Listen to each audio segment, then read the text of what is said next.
A binomial distribution describes the expected distribution of results for a set of n independent trials, where each trial has two possible outcomes, success or failure, and the probability of success for each trial is the same. A binomial random variable is the number of successes in n trials where each trial has a probability of success p. Then the binomial random variable can be said to follow a binomial distribution which has the two parameters n and p. The distribution gives the probability for each possible value of x in an experiment with n trials. The possible values of x range from 0 to n. When performing many experiments with the same sample size and the same probability of success, a distribution of the number of successes will be generated. The shape of the expected distribution is a binomial distribution with the appropriate parameters.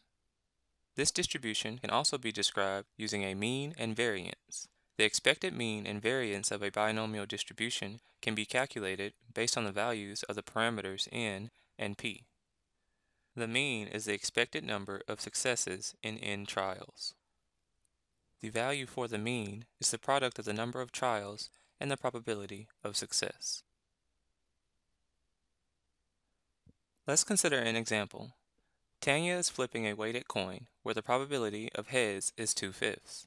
She flips the coin 100 times. What is the expected number of heads? Begin by identifying the parameters. The question asks for the expected number of heads, so a success is flipping a head. Therefore, p, the probability of success, is 2/5. The number of trials is 100, so n equals 100. That means that the number of successes follows a Bernoulli distribution with these parameters.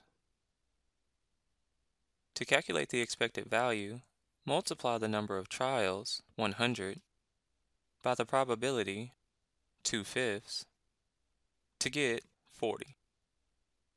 Therefore, the expected number of heads for flipping the coin 100 times is 40. The variance of any probability distribution is a measure of the width of that distribution. It is equal to the square of the standard deviation. Like the mean, for a binomial distribution, the variance can be calculated from the parameters n and p. The variance is the product of the sample size, the probability of success, and the probability of failure, 1 minus p.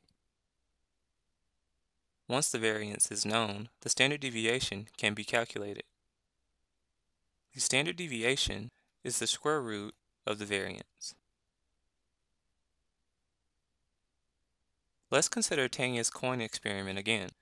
She is flipping a weighted coin where the probability of heads is 2/5. She flips the coin 100 times. What is the expected standard deviation of the number of heads if she repeats the experiment many times? The binomial distribution has already been determined. The formula for the variance is also known in terms of the parameters n and p.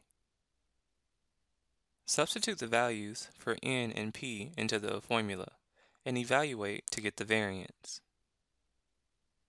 The result is 24. So, the variance of the binomial distribution for flipping Tanya's coin 100 times is 24. To compute the standard deviation, take the square root of the variance. The result is 4.90. Therefore, the expected standard deviation in the number of heads for flipping Tanya's coin 100 times is 4.90.